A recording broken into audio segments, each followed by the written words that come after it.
अस्सलामुअलैकुम रहमतुल्लाहि व बरकातहू। कैसे हैं मेरे तमाम चाहने वाले जी? उम्मीद करता हूँ ठीक ठाक होंगे, खैरियत से होंगे।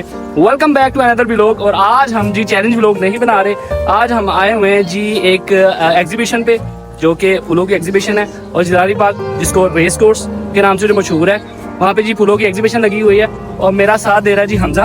अस्सलामुअलैकुम, क्या हाल है? ठीक है। इधर यहाँ पे रश है तो जितना अच्छा दिखा सकेंगे आपको दिखाएंगे। तो भाई के साथ बने रहिए। चैनल को सब्सक्राइब नहीं किया हो तो सब्सक्राइब कर लें, लाइक कर लें, शेयर कर लें। तो करते हैं जी स्टार्ट और दिखाते हैं जी इनको एग्जीबिशन। एग्जीबिशन।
भाईजान यहाँ पे हमने ऐसे ऐसे फूल देखे हैं जो कि हमने पहले नहीं देखे थे।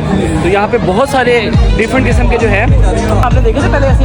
यार मैं एक बात बताऊँ, मैंने तो समझ नहीं आ रही केड़ी केड़ी नस्ल का फूल में मिल रहा है यार।